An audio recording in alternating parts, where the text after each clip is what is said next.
and welcome to this Marketing Club webinar. In today's session, we're lucky enough to have marketing expert Daniel Rowles bringing you all you need to know about the latest trends in digital marketing. Daniel is CEO of TargetInternet.com and senior lecturer at Imperial College. He's been working in digital marketing and digital transformation for nearly 30 years and has extensive experience working both client-side and within the agency environment. Daniel is also a CIM course director and fellow of the Chartered Institute of Marketing.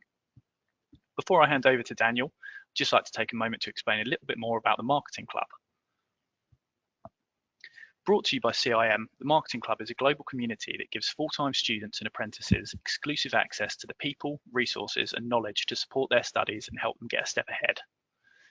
This year, we've got loads of great content in store for the Marketing Club, including webinars and articles from industry-leading experts covering key areas like social media trends and career advice to help you prepare for your future marketing career. Today's webinar will run for approximately an hour with a 40 to 45-minute presentation, followed by a Q&A session to answer any questions you may have. You can post questions at any time during the webinar via the question mark icon, and we'll be sure to address as many of these as we can after Daniel's presentation. If you'd like to download a copy of the presentation slides, just click on the materials icon indicated by a paperclip on your user display and you'll find them there. For the best viewing experience, we recommend joining on a laptop or PC using either your web browser or the GoTo app. And finally, if you experience any technical issues, such as loss of sound or the connection freezes, we recommend you log out, give it a few seconds, and then log back in again. So, without any further delay, I'd like to introduce you to the host of today's session, Daniel Rowles. Thanks very much for that introduction, Bryn. Welcome everyone to this latest trends in digital marketing session. My name's Daniel Rowles, and I'll just start by introducing myself. So as I said, I am a fellow and a course director for the Chartered Institute of Marketing, which means I teach on behalf of the Chartered Institute. But just like many of the other course directors, I do this stuff in the real world every day. I'm also senior lecturer at Imperial College, where I head up digital marketing and digital transformation across the business school. And I'm also host of the Digital Marketing Podcast, which is the leading podcast on the topic globally with about 150,000 listeners a month. So what are we going to talk about today? Well, we're going to get in and talk about generative AI because we can't avoid that because it's impacting pretty much every aspect of digital marketing at the moment. We're going to look at how that's impacting marketing. We're going to look at particularly how that's changing the search environment. And you'll be very aware how you search in Google now, we're having AI overviews increasingly for most of our search results. So what does that mean to marketing? I'm then going to try and give you some really clear guidance on prompt engineering, just to give you some tips that you can take away. And finally, I'm going to bring this together and talk about the future of marketing, what it means for your and my career going forwards as well. So let's start and talk about where generative AI is and how it's kind of just getting started. So you'll hear a quote like this in many presentations. This is one I actually overheard. I was at a conference in Boston and it was a HubSpot conference, and Google were announcing lots and lots of different AI updates. And the person sitting next to me was getting increasingly agitated. And I said, it's not fair. We're now competing with AIs. And Google very clearly points out, you're not competing with AIs. You're competing with marketers that are using them. And if you're not, you are at a competitive disadvantage. So we need to look at how we're going to utilize these tools throughout our careers, and actually when we should be using them and when we shouldn't be using them. When do we need that human aspect? And I'll talk to you about that a bit in a moment. So we're seeing constant change, whether it's Google Gemini or it's Claude or quite possibly ChatGPT or Copilot. Constant evolution of these tools. And up until recently, ChatGPT had got a little bit confusing in that there were so many different versions of the model. We had 4.0, 0.3, 0.2 mini, and so on. And you need to know which one to use. Well, thankfully, it's changed. In the latest version of ChatGPT, it puts you into auto mode. And depending on the prompt you put in, it's going to decide which version of its model it uses. Does it do something quickly and just answer you straight away?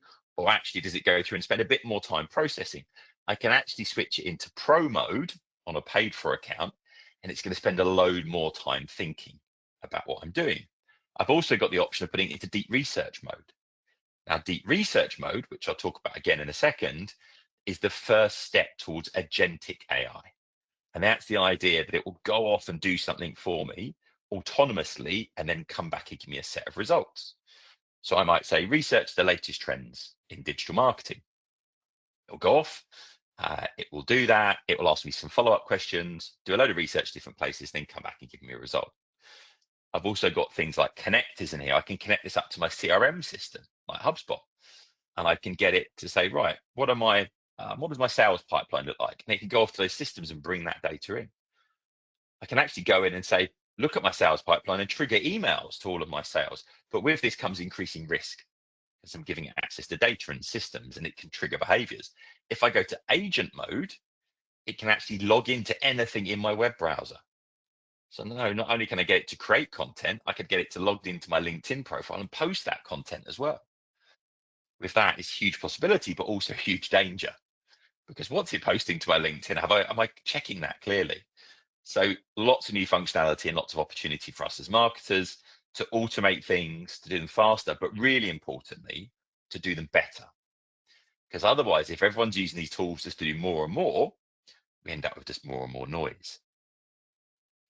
Another great example from ChatGPT 5, what it's very good at is creating code.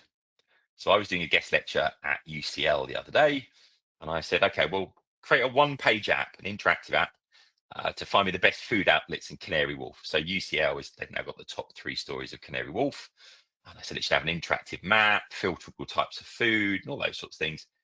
Hit go, and 12 minutes later, I've got an interactive app that scraped all this data about the restaurants offline.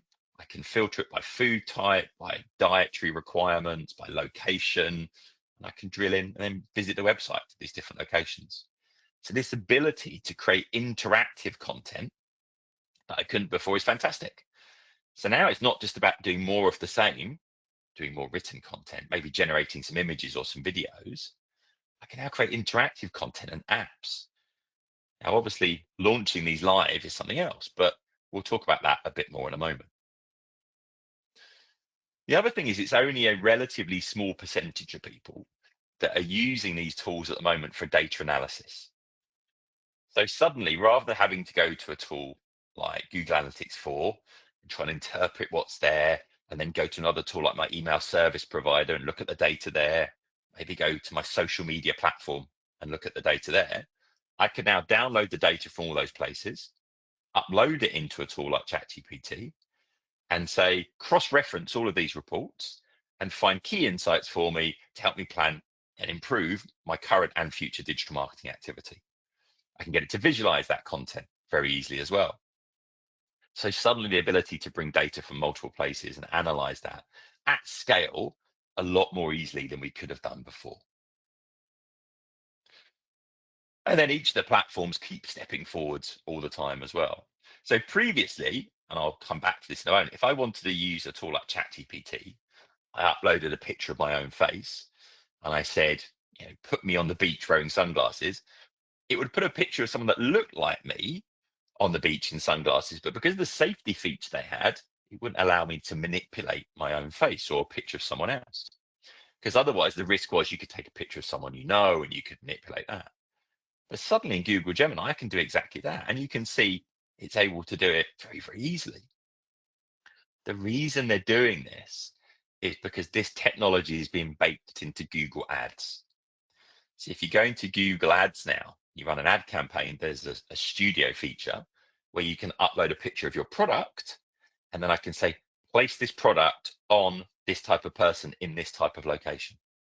And I can create product images. So it's hugely useful for Google to help you produce media for ads. Therefore, that's why they've kind of created this. And this is where you're allowed to take an existing image and manipulate it. Now, the great thing for a lot of students is that you might not have a paid for account for ChatGPT, but a lot of universities are providing access to Copilot, and Copilot being part of Office 365. Now, up until recently, Copilot was slightly disappointing because it was a slightly older version of ChatGPT. What's happening now is they're updating Copilot, so it's on the very latest version of ChatGPT 5. So all the things that I've spoken about in ChatGPT, you can now do in Copilot as well. But what's also great about Copilot is they've got a couple other functions now within the Create section. You can go in and you can give it your brand colors, your brand templates. You can give it PowerPoint templates, Word templates. And when it creates something, it will create it in those templates for you. So if you think of a brand, the ability to create content, but make sure it's on brand, it follows their colors, their fonts, their type, their kind of different layouts, different PowerPoint templates. Suddenly producing content gets a lot easier. And it's a lot easier to be consistent across our brands. A little note on terminology. In ChatGPT, you have agent mode. Agent mode allows you to utilize a browser, for example, to log into platforms. Within Copilot, they have agents, but agents are basically a version of Copilot for doing a specific thing like research or creating images. So they're using the terminology slightly differently at the moment. So at Imperial College, we wanted to look at this and we wanted to understand how much is this changing jobs? So we took 80,000 jobs and we interviewed people and we chopped them up into tasks. What do we all do every day? We write emails, we attend meetings, we go through and we write reports and things like that. And we looked at all of those tasks and said, what's the chance of those tasks being automated or assisted by AI in the next 2 years? Across all roles, it came out that about 42% of what we're doing is going to change. That's the biggest change to what we do every day since the Industrial Revolution. What came out top? Marketing. Now, a lot of my marketing students then come to me in a panic saying, if I pick the wrong career, if this is all going to get automated, I would say completely the opposite. We're getting this technology before anyone else. It's been baked into a lot of the marketing tools that we're using. So therefore, the opportunity here is to embrace this and to really get competitive advantage for the brands that we work for, the organizations we work with, and actually to improve our own skills over time as well. It's a huge opportunity, but it also means those things that we used to do as very junior marketers, a lot of those things will be automated. So the expectation of skills is growing. So it means that that skill of prompting really well, be able to use these tools to help us do things like research content, generate social media posts, generate on-brand imagery, potentially posting that content, looking at the analytics, are all things that we're going to want to make sure that we're able to do. So this is data from OpenAI themselves.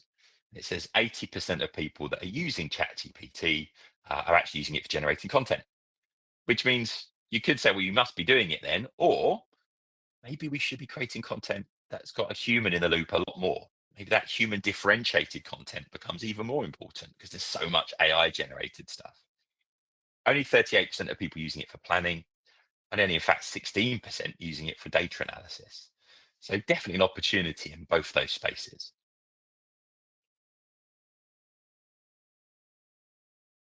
So let's come back to this agentic AI. Agentic AI is a system that uses autonomously, adapts in real time, and solves multi-step problems based on the context and objectives. A couple of examples. First of all, what I spoke about a moment ago, this idea that I can go into deep research mode. And I've said, right, go to this website, get a selection of prices of properties, then compile a summary table with the average prices. And it asked me some follow-up questions. Said, are you interested in properties all regions? Should I include rental and sale properties? Is it apartments, houses, commercial? Do you want current listings? You're interested in historical? And over on the right-hand side, it said to me, well, this is how I'm approaching it. It's telling me the steps that it's going through. It's telling me that it's gone through 19 different places to find information. And then it's autonomously going to do that, probably take 12 to 15 minutes to do it, and it will come back and give me a result. That's the first step towards agentic AI. But then you've got things like this. And this is agent mode within ChatGPT. And agent mode is incredible because what you can do, you can say here, right, go and find me a tour of Rome, the #1 rated one on TripAdvisor. And great, it can navigate through the website, but then say, and book it for me. And what it will do, it will go there and say, well, I don't know your login. So can you take over for me? You take over, you log in, it says, thanks very much. I'll then go through. And if you want it to, it will remember your login for next time. Now, imagine this. I wanted it to go to my LinkedIn profile and I wanted it to analyze all of my social media posts, work out what was most effective and give me some advice for my future posts. Well, previously I'd have to go to LinkedIn and download the data.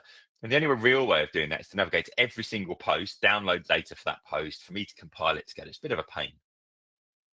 Now, in agent mode, I can say, go to my LinkedIn, analyze my stuff. It will go, say, please log in for me. I do that. It will navigate to each post one by one, grab the data, download it, and then it will run its analysis. So if you think about the use cases for that, of going to a website, logging in, doing something, giving you a result. So now, not just go off, find me a recipe, go off, find me a recipe, order it for me. Find the place that can deliver it the soonest, that's got everything in stock. Now, if you're a retail brand, this is quite scary because is the agent going to navigate to someone else's brand to buy those food? So this is where brand loyalty becomes important. Because if I turn around and say, find me a recipe and then go and log into my Tesco account because I've got Tesco Club Card and I want to get those Tesco Club Card prices and I want to get the points, then that brand loyalty is going to get me to direct the agent to do the things that I want it to do as well. So a big shift in the market, potentially, the more people are using these types of agents. Another one you can play around with as well, there's some free credits if you set an account. This is Manus. Manus is an AI agent. It can do things like browse websites, but what it's very good at doing is building websites and interactive content and then making it live. So we'll actually deploy it to a website. Now, as standard, that's just going to be a kind of random URL on the Manus website. If you set up a pro account, you could give it a subdomain. So we could have app.cim.co.uk, and we could deploy websites through to that subdomain, interactive websites that did various different things. And what's interesting is the latest version is not just interactive content, but I could give it content that remembers things, like it allows you to log in. It will create a database that stores that information and so on. It's a huge opportunity now of creating things that, as marketers, we would need developers and designers and other things to do. But now we can do a lot of that work ourselves. Not that we don't need developers anymore, but they can be working on more advanced things as well. So we're only at really the starting point of agentic AI, but it opens up a huge world of opportunities. So really worth looking at. So have a look at what you can do with agent mode within ChatGPT. Bear in mind, you're going to get that on the paid for account, but have a look at things like Manus, where you get some free credits and you can see what's possible. What's also interesting is I was given this stat. I was slightly confused by it, first of all, and then I'll try and explain it. So it's the fastest depreciating technology in history. What does that mean? It means it's got cheaper, quicker than anything else. So it used to be, back in about 2023, to process 1 million tokens. So think about words in and words out of ChatGPT, which cost you $35. So if you build ChatGPT into your software as a service, you could use all that great functionality, but the problem was that it would cost you quite a lot of money if lots of people were using it. Now it's 20 cents per million words you're processing. So every tool we're using is increasingly having AI baked into it. So this will just be everywhere. It will be a standard feature very quickly in pretty much every piece of software that we use. But what's interesting is this is moving so quickly is that most of us feel a little bit overwhelmed. If you're feeling a bit overwhelmed, don't worry, because it's a kind of universal feeling. The thing is, you don't need to know everything. And I'll come back to that point a little bit later on. But 83% of marketers don't feel like they're taking full advantage of generative AI.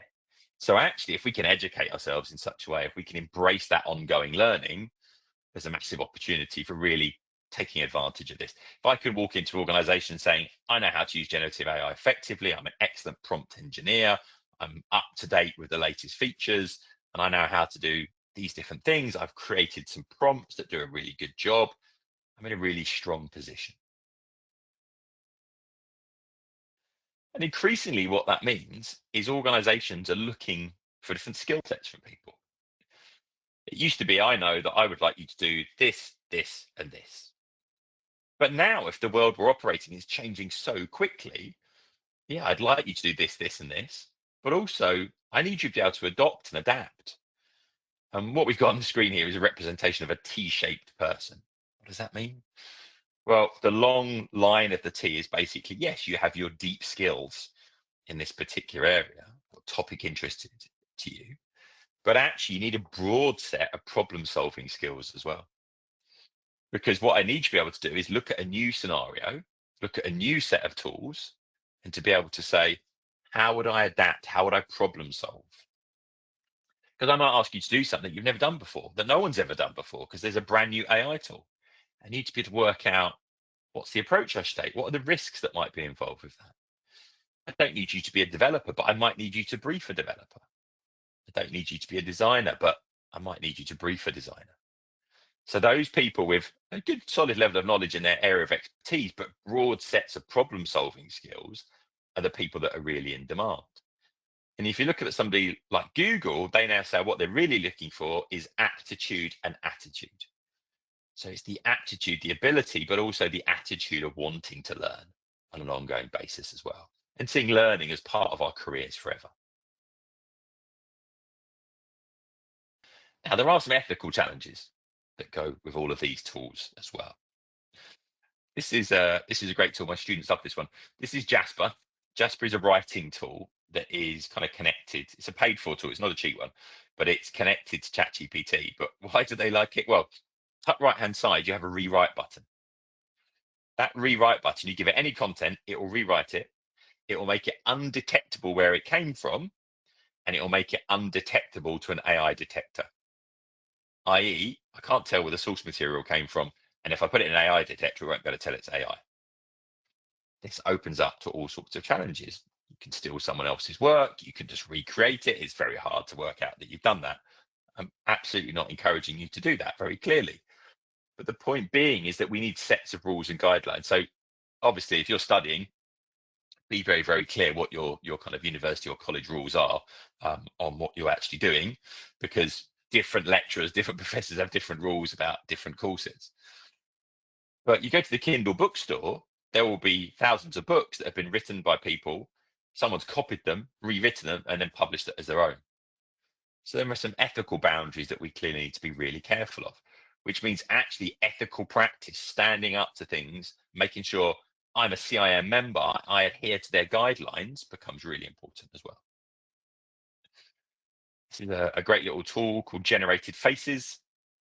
I can use this and say I haven't got the marketing budget to get some photography done, but I need a particular set of faces with particular ethnicities and ages and so on. I can get it to generate faces for me and use them royalty free. The thing is, what if this generates a face that looks just like you, but it's not you? Well, actually, I can use that and there's nothing you can really do about it. So again, we get into some kind of gray areas. Just tell you a story of this one. I was using this at a presentation I was doing the other day. And someone in the audience said, oh, that person, it was one of the pictures on the bottom right. That's my cousin. I said, honestly, that's not your cousin. He said, no, that is a photo of my cousin. I said, it's really not. He said, show me a picture of your cousin. So we both kind of had a look at it and went, that is your cousin. That's incredible. We worked out the hairline was slightly different. But could I use that picture? Although it looked exactly like that person? So again, there's some gray areas that no one's really got answers to. And we're going to continually see these kind of challenges. And then if I come back to what I said earlier on, this is a picture that we took at Imperial College, and I uploaded it into ChatGPT to make some edits. And once I'd uploaded it, even before I'd said anything, I said, well, that's a great photo. It's taken in front of the Royal Albert Hall in London, with the Albert Memorial behind it. So it immediately was able to identify where we were in the world. That's a privacy issue, potentially. Looks like it could be part of a professional academic gathering, possibly something related to Imperial College, because it's worked it out based on the location. Now, if I ask it now to modify this picture, it will modify it, but it won't keep the faces the same, because ChatGPT at the moment has a safety feature, whereas tools like Google Gemini don't. So again, there's some considerations we need to take when using different tools because they operate differently. This is 11 Labs. If you haven't played with this one, 11 Labs has got amazing AI voices. So essentially, I can go in, put some text in, and it will read it out in an AI voice. Their latest model, you can do things like getting it to whisper and to giggle and to say something sarcastically as well. I would kind of challenge you to listen to the latest voices and tell me if you could tell the difference between that and an actual person. But the other thing is I can give this now 30 minutes of my voice, and it will do an incredibly good job of creating a deep fake of my voice. We use this all the time. We use it across our website. And I wanted to test this out. So I replaced the first 5 minutes of one of our podcasts with the deep fake of my voice. And I put it out, 150,000 listeners, nobody noticed. And if that's a good thing, if I'm out of a job. But essentially, is that okay? Do we need to be transparent? Do we need to tell people that wasn't really me? That was deep fake Daniel. So there's some issues around that. And with transparency, lots of tools. Now, this is Descript, one of my favorite tools. Descript is for editing podcasts. And for videos, I can upload my audio. Whenever you record any audio, people, even professional speakers, will sometimes and as they're speaking. I can go to Descript, hit one button, and it'll edit out all of those filler words. But another great feature here, if I record a video, so I'm going to record straight into my webcam, record a video, and every now and again, if I'm reading some notes over on the side of the screen, my eyes are going to kind of keep going across to the side. So all I do is I go to Descript, I record my video, doesn't matter if my eyes are moving, as long as my head's fairly still. I hit eye contact, and it will correct my pupils. Make it look like I'm looking straight into my camera, make it look like I'm not reading from some notes. Is that okay? It probably is, but do I need to tell people I've used these tools? So there's lots of questions about transparency and when we can and when we can't use these tools. So we've talked about the kind of fast changing environment with generative AI. We've talked about some ethical challenges. Let's just spend a little bit of time just talking about how search is changing and what you can expect over the next year or two as well. So we've started to see search within things like ChatGPT. And the key thing is that it's contextual. I search for something and I can ask follow-up questions. It's a bit different to using a search engine. Well, then we've got these AI overviews. Now, about 3 months ago, it was about 32% of all Google searches had an AI overview built into them. It's now more than 55%. So the majority of searches now have this AI overview. What does that mean? That's a problem for marketers. Why is that? Because firstly, we need to work out, how do I show up in ChatGPT? How do I show up in these AI overviews? But the big problem is people aren't clicking. They're searching, they're getting to the answer to the question they want, and they're either leaving or they're asking follow-up questions. So traffic to websites is dropping massively. So I can do my search engine optimization, I can get increasing visibility, but at the same time, my clicks are potentially going down. So I want to make sure that people are being exposed to my brand as much as possible. I want to be featured in these AI overviews as well. Then what we've got is AI mode, which is the step on from that, which is you then switch in and you're basically interacting with Google Gemini. And you can ask follow-up questions, and you can see here the person's asking something. They say, well, on these particular days, these will be good locations because the weather's going to be bad. It's a bit quieter on Wednesdays. You might need to think about these factors. And then I can go in and go, okay, well, based on that, and then I go in and it'll give me some follow-up questions and so on as well. So this is the way that search is going. It's changing from I search, I get 10 links through to these much more interactive experiences. So it's a fundamental shift in how SEO, search engine optimization, works. And then, really interestingly, Google are moving towards multimodal search, which means, yes, it's text, but it's also image and video. This person has taken a picture of some books and said, I typed in, I enjoyed these. What are some similar books that I might like? And it goes through and it will suggest some similar books. But then what they can do is by voice, do a follow-up question from the whole thing as well and say, well, actually, these look interesting, but I want a quick read. So you can see here, they're going to go through and talk to it and ask it for something they're looking for on a quick read. And it says, well, based on that, from that particular topic, here's some suggestions. So it means that we need to optimize our text, but also we need to label our images. We need to think about the metadata that sits behind our images, the stuff that labels things. We also need to think about our video, make sure it's transcribed properly. So that might come into play as well. So having a much more interactive search experience as well. You can now play Google a video and say, look at this, it's broken, how would I fix it? Point it at part of my bike, for example, and it's able to come back and answer those things. So a real shift forwards in terms of how search works. What this has led to is a whole new industry. And it's got two names at the moment. It's either GEO, Generative Engine Optimization, or AEO, Answer Engine Optimization. Hasn't settled down now. The industry will kind of decide. What I think is actually we'll just end up with SEO expanding, meaning more things. Yes, it's about showing up in search engines, but it's also about showing up in AI overviews. It's also about showing up within ChatGPT and other large language models. So another tool you can play with afterwards is the AI Search Grader. It's a tool from HubSpot, and it basically allows you to go in and to put a brand in, and it will try and estimate how visible that brand is within ChatGPT, within Google Gemini, within other large language models as well. It's a free tool, and it will just give you an idea. But bear in mind, this is their simulation of what they think. They don't actually know for sure how the large language models are working, but you can see it's the start of the expansion of SEO or potentially a new industry itself.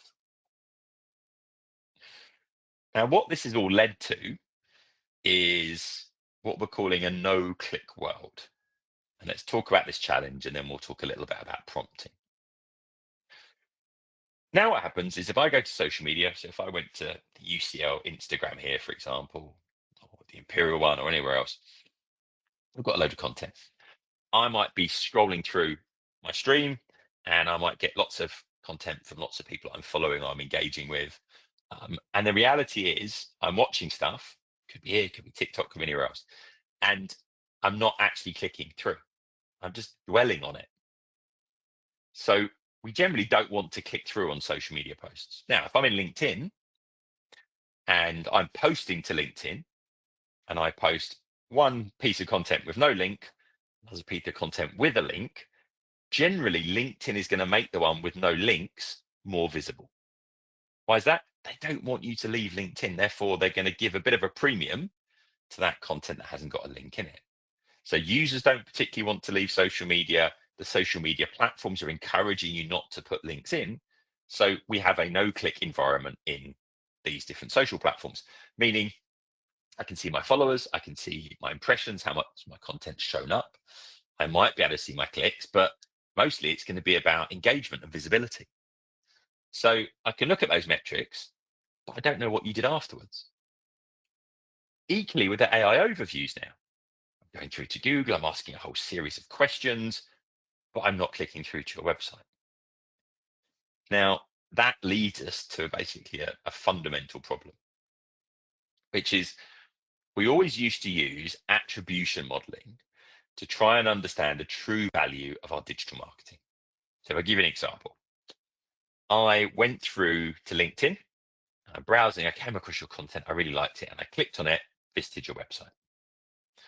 Then a week later, I did a search in Google, found your website, and I clicked through to it. And then a few days after that, I did a direct visit. I typed in your website address, I visited your website, and I converted.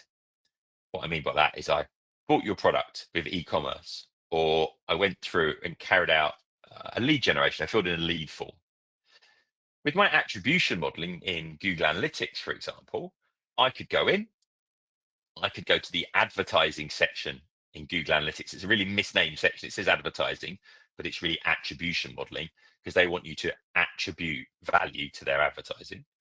And I'd look at it and goes, right, I got that conversion. How did they get that? Well, they did LinkedIn, Google, direct conversion.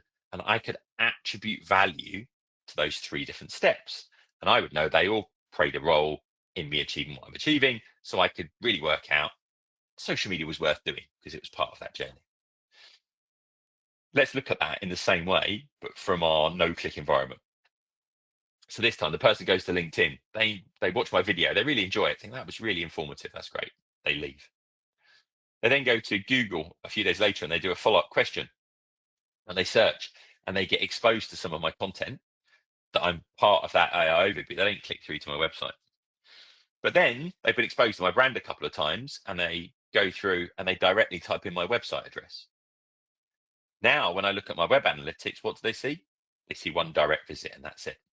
I don't know that Google was involved. I don't know that that social media platform was involved. So measurement is getting harder. We will have some attribution data, we just won't have as much. So it's increasingly important that we're creating dashboards. got my social data, I've got my website data, I've got my data from my email, all this, I've got it all in one place, and I can start to look at, do I think there's interactions going on between those channels? I can use tools like ChatGPT and Google Gemini to cross-check all of that data and to actually try and work out, okay, what am I learning from this? Am I missing any patterns that might be in there as well? So sadly, measurement in digital marketing is getting harder because we haven't necessarily got that kind of clickstream data that we used to have so much of. So let's just talk prompt engineering for a moment. And I just wanted to give you a couple of tips before we move across to questions as well. And just on that note, don't forget to put your questions in as well. And we'll go over to those in kind of 4 or 5 minutes time. The quality of the prompt that you use will have a vast impact on the quality of the output that you get. And actually, if you use ChatGPT or Gemini or anything else, and you do a kind of very average prompt, you get very average results, you think it's not great. The latest models, the more context you give them, the better quality result you're going to get. So first of all, always remember these 6 things. Role play. You are an expert digital marketer writer. Objective. I want you to create the script for a digital marketing podcast aimed at marketers. So I've got my target audience. And then I've got some other things, tone of voice or functionality. So if I'm getting it to write something, I want to give it my tone of voice. I'll talk about that a bit more in a moment. Or if I'm getting it to create code, exactly what should the functionality be? Then what's the format? I might get through and go, so what's the kind of breakdown of the structure, the layout that I want? How do I want this kind of formatted? And then finally, any exclusions. Don't do this. Don't lay it out like this. Now, that might be only write in British English. Do not use M dash. Do you know M dashes, those long dashes that ChatGPT loves using for some reason, and no one else uses them anyway? It really gives away your stuff that you've used. So you might say, don't use those. So if you use those things every time, you're going to get kind of better results. But also giving guidance to, should it ask you follow-up questions? Say saying something like, here's my instruction, ask me 5 follow-up questions to refine your results. Can make a really big difference. Now, in terms of tone of voice, there's a couple of ways of doing it. Probably the easiest way is if you give it a load of your writing in a PDF document and say, analyze the writing style of this content and write me a prompt with a description of this writing style that I can use in my future prompts. So get AI to write you a prompt that describes your writing style. Now, to show how well it does this, I gave it one of my books. I said, write me a prompt that describes my writing style. If someone asked me how I write, I don't know how I'd really describe that. I just write the way I write. And it came back with a really lovely description of my writing style, like 3 or 4 paragraphs long. I then got it to write some content, and I wrote some content myself. And I passed them to my copy editor. Now, my copy editor, our publisher, Kogan Page, has copy edited, literally millions of words that I've written. And she looked at it and said, I don't know which one's you, because it both looks like you. So it's really effective. Again, I don't know if I'm out of a job because of that, sadly. But this kind of context piece, combine that with your tone of voice, is an opportunity for creating stuff that's going to not look like AI generated content as well. Now, bear in mind that from a Google point of view, any content you create from Google, Google wants to see EAT demonstrated in your content. What's that? EAT is experience, expertise, authority, and trust. So what does that mean? You can generate AI generated content, but you need to bring in your own experience and expertise then. Here are my case studies. Here are my examples. You need to link out to references.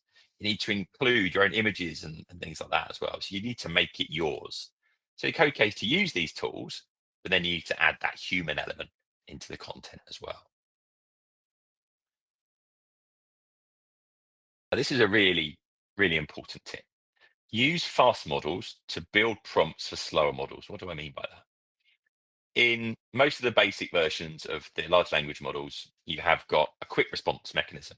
But you've got other things like deep research, and you've got agent mode, and you've got advanced modes where you go in, and it takes 10, 20, 30 minutes to respond to you.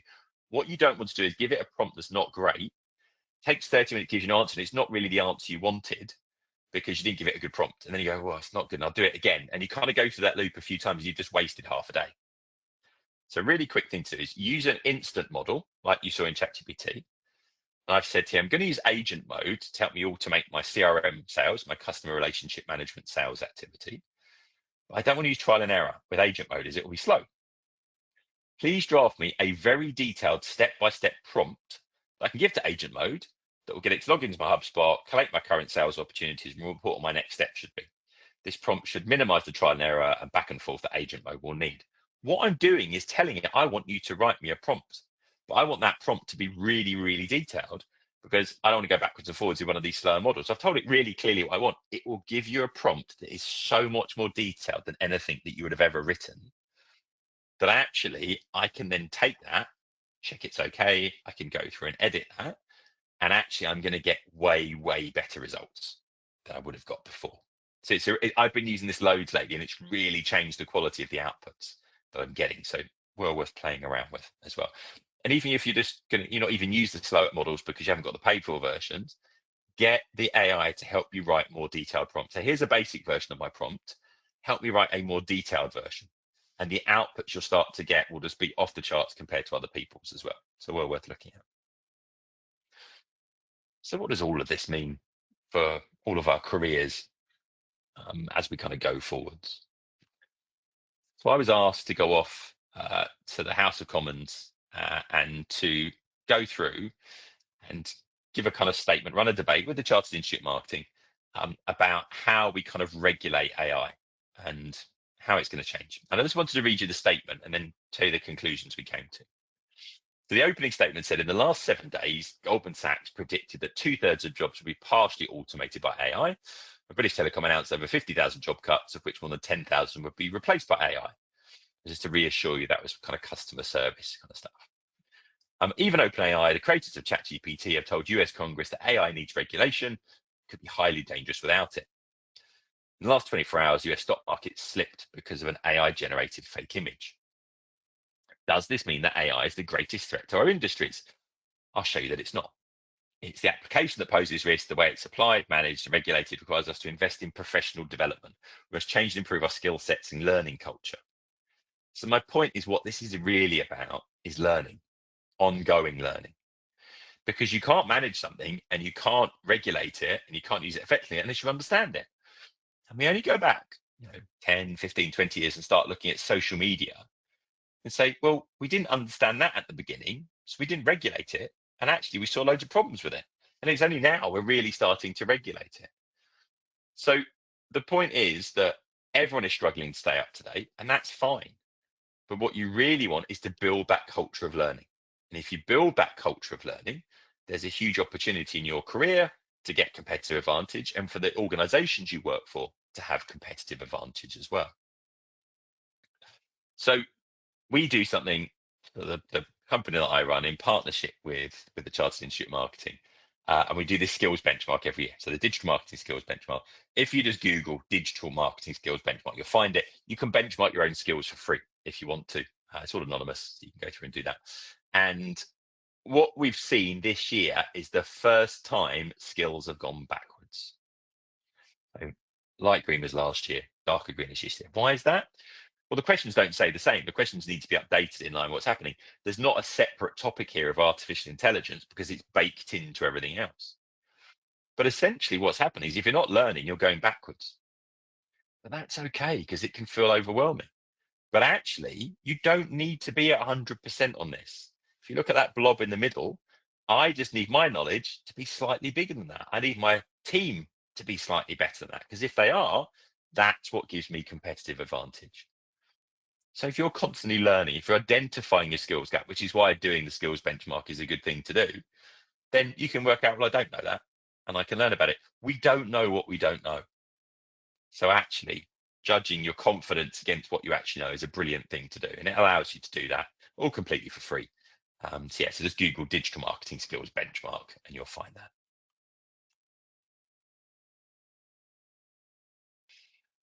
And this is just a great profile because this shows people's confidence versus their ability. We think we're really good at strategy, creating content. We're great at social media, and we're not. Which is why if we do learn what we don't know, we can do it better. We can actually be better than our competitors. So what does marketing need? It needs curious problem solvers. Those people that constantly learn, those people that are curious to this change and they can solve problems. And if you can be a curious problem solver, that's what's going to be great for your career, because that's what everyone needs in their organizations. So that is my 45 minutes done, exactly, or 45 minutes.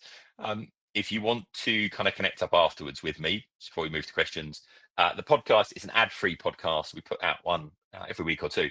It's the Digital Marketing Podcast. And if you search that, you'll find it in Spotify and Apple Podcasts and all those good places. If you would like to connect with me, it's just Daniel Rowles, Rowles on LinkedIn. And I would be really happy to connect up with you there as well. Other than that, thank you for listening to me for the last 45 minutes or so. I'm going to pass back to Bryn, and we're just going to see if we've got any questions in there for me to try and answer for you. Thanks very much for that brilliant presentation, Daniel. Some really fantastic insights there, and it's really interesting to hear about everything happening in the world of digital marketing. We've been inundated with questions from the audience so far, but there is still time to get them in. If you do have any questions you'd like to put to Daniel, just put them in the questions tab, and we'll try to get through as many of those as we can. So without further ado, let's move over to the Q&A. The first question we've had come through is the following. Are there any issues with the quality of information and the responses provided by generative AI? And is there potential to be errors which could be costly to the business if they over-rely on it? Yeah, massively. So one of the things you kind of learn is that unless you know about the topic area, you could output stuff in AI that isn't accurate. So the first step is we need to validate the reference it's giving us. Now, just to give you a story on this, which is really interesting, it used to be about 60% of the references you get in a response from it, like here are the references where it came from, would be wrong. It's now 95+% accurate. It's got way, way better at it. But the reason for that is the way they train the models has changed. So it used to be rewarded for giving a right answer, but there'd be no negative for giving you a wrong answer. So what did it mean? Well, it would just try it. It would just try and say, here's an answer, even if it was wrong, because it was worth having a go. Now they're retraining the models. So it gives a good answer, gets a kind of positive for that. If it gives a wrong answer, it gets negative scoring. And if it says, I don't know, it's neutral. So the model now doesn't try to answer things that it doesn't know the answer to. So it's definitely getting better. But it is really important that we fact check the outputs we're getting out, and we need to have a suitable level of expertise. Like I can read good copy and tell if it's good copy or not. But if we haven't trained ourselves to do that, we might not know, and we can output absolute and it could damage our brand, it could damage our reputation. So that human in the loop piece becomes really important, and it means we need to put in place the processes to do those kind of things. That's brilliant. Thanks for that, Daniel. Our next question is, how can brands maintain authenticity while using AI tools to automate parts of their communications?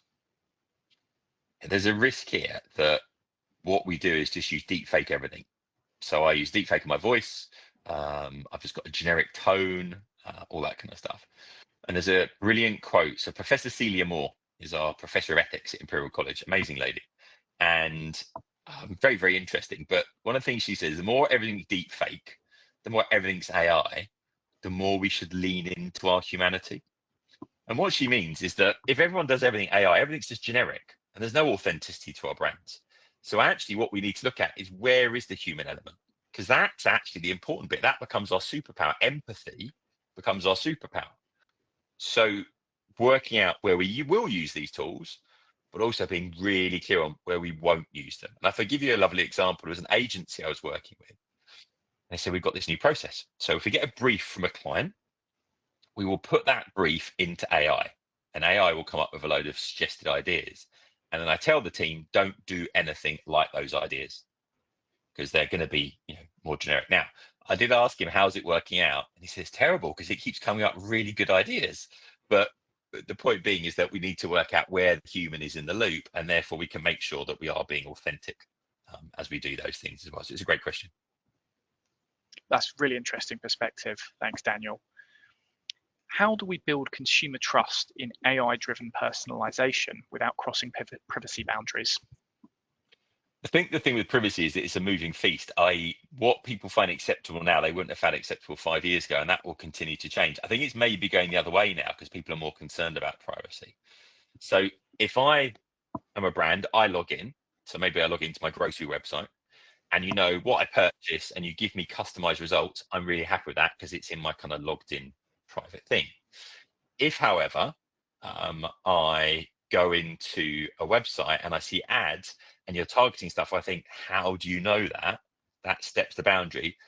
That privacy could push too far, and people tend to push back then as well. So it's really understanding what is acceptable to our target audience and reassuring them that you can trust us. This is why you can trust us. This is how we use your data, and then allowing them to control their own data. So the idea that I can say to you, no, I don't need to do that. Yes, I'm quite happy with this. So it's about having that two-way dialogue and being transparent. And actually, most of the problems we've seen where privacy is damaged or privacy kind of reputations are damaged is where there wasn't transparency about how the data was being used, and therefore people feel swizzled, even if the fact is that they've opted in for it, but they didn't know it. So it's important to have that and have really clear brand guidelines on what we do and don't do. That's fantastic. Thank you. With so much information and content being generated by AI, what would be your advice on disclosing the use of AI tools? Right. So it's interesting because if I write an article and I put a disclaimer at the top that says this article was written with the assistance of AI, at least a third of my audience will leave immediately, even if it's a brilliant article. So I think there's some basics, like there's some basic assumptions, like I have used AI to assist this, I've used it for ideation and so on. You can put those in your terms and conditions. People can check that if they want to. When it comes to generating images, people seem to be fairly happy with it. It's when you're generating faces and people, they seem uncomfortable. And you need to tell them this isn't a real person, or this is a deep fake of my voice, or this is a deep fake video of that person. So I think what people accept and what they don't is going to change over time. And that's why you need an AI policy that says we do this, we don't do this, we tell people this, we don't tell them that. But that needs to be reviewed constantly. Because I give you an example. Sora 2. So Sora 2 is the new AI engine for video from ChatGPT. It's light years ahead of where it was before. And the deep fakes of people are incredibly good. Now, I can get permission from you to recreate videos of you doing different things. So that's I'm creating videos of my friends. It's supposed to be fun. It's supposed to be funny. If we then fall out, am I allowed to create videos of you still? There's a privacy issue here. There's an issue around transparency. So these are all complicated kind of ethical questions as well. And therefore, we need to review and iterate and speak to our customers and ask them what they think is acceptable. So we go out to audience and say, if it's a deep fake of my voice, should I tell you? And they were resoundingly yes. If we use AI to write stuff, is that okay? And they're like, yeah, we don't care about that. So I think we need to speak to our audiences and make sure that we're living up to their expectations and their values as well. That's a really great point. Thanks, Daniel. You mentioned during your presentation that 83% of marketers don't feel they're taking full advantage of generative AI. What are some of the simple steps marketers can take right now to overcome this feeling of overwhelm? I think the thing is having some formalized learning processes internally. And even if that is, we're all going to listen to a podcast once a month, or we're going to watch a YouTube channel once a month, and we're going to do a bit of a lunch and learn. We're going to get together and go, what did you think about it? What did you take from it? If we get together on a regular basis and say, what's your latest insight into AI? And I think it is just about building learning into the culture of what we do really regularly. There are loads of AI newsletters, there are podcasts, there are YouTube. We all learn differently. But I think it is really about embracing that culture of experimentation. We've got to try this stuff out, but we've got to do it in a ring fence way. So we're not doing anything dangerous. So I think it's making sure, like, test this stuff out, but don't use company sensitive data. Don't use customer data. Don't use personally identifiable data, but have a look at what we could do with these things. Experiment, learn from each other. Have a central repository that says, here are the prompts that we're using. You can try them out. And make sure that's kind of done centrally across the organization wherever possible as well. But those marketers that have got really great knowledges of how to prompt and AI are really in a strong position at the moment because people are finding it hard. And actually, if you just embrace it and just experiment, that's how you learn. That's great. And that leads really nicely onto our next question. Could you recap your top tips for creating effective prompts? Yeah, so the key thing here is context, right? So the first thing I would say is give it a role play. So you say, this is who you are. You give it a kind of character to play. You then give it an objective. So you say, this is why we are doing this particular thing. You go through and give it a tone of voice. So you want to make sure it understands the tone that it's speaking in. You want to make sure you give it a structure. So what are you expecting in terms of the layout? You need to make sure also that you're giving it the target audience of what it is that who it's aimed at. And then you want to give it exclusions. What don't you want it to do? So that, for me, that's always use British English. Make sure you don't use M dash as well. If you use those 6 things or kind of slight variations of those each time, you tend to get much better context and you just get slightly better results. The other thing I would ask is say that idea of helping it to write your prompt. So here's my prompt. How would I do this prompt better? Make sure it's more detailed and it'll give you a better prompt. Then you can edit it, then you can use it.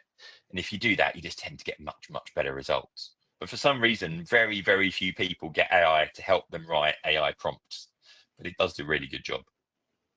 That's a really great tip. Thanks, Daniel.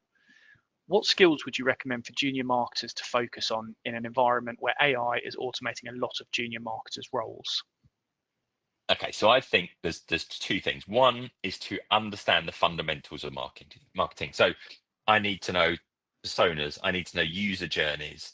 I need to understand my business context. So those key principles, nothing's changed. Then I would be very good at prompt engineering. Because if you can take that and go, well, I can write a prompt to help me create a persona. I can map out people's user journeys. I can go through, get it to generate content. So what I would do is look at what the moment, or maybe 6 months ago, what was in all of those job descriptions for marketing execs. And then look at those and go, can I write prompts to do those things? Can I get prompts to do research? Can I write a prompt to come up with social media posts? Can I write a prompt to generate a persona? If you can do that, then you've got the ability to do all those things you need to do, but you've also got the ability to use AI to do that. And then you can learn more. I would say that fundamentals are important, prompt engineering, and then as much as you can, analytics analysis. So trying to understand data. But it's fine to use AI tools to help that. And if you've got those sets of skills, there's still a massive demand for people that can do that, because they can do the same things, but they can do it more efficiently, more effectively. And they're going to be able to use AI to assist them in doing it. Brilliant. Some really great advice there. Are there any signs of greater regulation of AI coming? Are there any signs that more steps will be taken to protect user privacy? It's a great question, and the answer is basically no. The reason being is that it's very hard to regulate something that's moving this quickly. The EU has done some baseline stuff about how we should and shouldn't use AI. There are rules elsewhere, but it's getting a lot harder. There will be some debate about this, because there's a big thing at the moment where suddenly the interactions with AI kind of chatbots that we're having are being used for targeting advertising at us. And there's some grey lines there about what we knew was happening, what we don't. So my point is, don't hold your breath in terms of regulation, because it's very hard to regulate something that's very hard to stay up to date with. That's great. I think we've got time for just one more question, as we're rapidly running out of time. What would be your top piece of advice for students studying marketing right now? I think it's just embrace AI, test it out, learn to prompt, experiment with what you get, but don't just do a skin deep, like really deep dive into it. And the more you do that, the more you're going to understand the pros, the cons, the advantages, and you can have an opinion.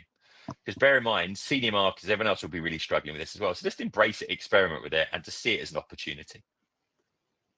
That's fantastic. Thanks for all those answers, Daniel. Some real food for thought there, I'm sure. Unfortunately, that is all we have time for today. I'd like to thank Daniel once again for delivering a fantastic presentation. Thanks so much. Thanks, everyone. We'll be sharing regular newsletters, keeping Marketing Club members up to date on all the upcoming content we have scheduled throughout the year. Over the course of this academic year, we've got webinars with industry-leading experts looking at marketing careers, building a brand on social media, and developing leadership skills to help you thrive in your career. We've also got a whole host of blog posts covering everything from digital marketing roles and marketing jargon through to tips on landing your first marketing role. So if you'd like to progress your career with confidence, why not join the Marketing Club? You get exclusive access to webinars, practical tools, essential resources, and expert advice for just £10 for the entire duration of your studies. Marketing Club will give you everything you need to ensure you're fully prepared for an exciting career in marketing. You can scan the QR code on your screen now to join the global marketing community today. We'll leave the code on screen for a few seconds for you. And if you're already a member of the Marketing Club, Don't forget to keep your details up to date so you can continue to receive updates about all the latest content even after you've graduated. Once you leave the webinar, you'll have the opportunity to fill out a short survey. This is your chance to share what's important to you and help shape the future of content of the Marketing Club. We'd really value your feedback. The survey only takes a minute and all responses are completely anonymous. So please do let us know your thoughts. On behalf of CIM, that just leaves me to say a final thank you to Daniel once again for a brilliant presentation, but most of all to all of you for joining today. Take care everyone, and we look forward to seeing you again soon.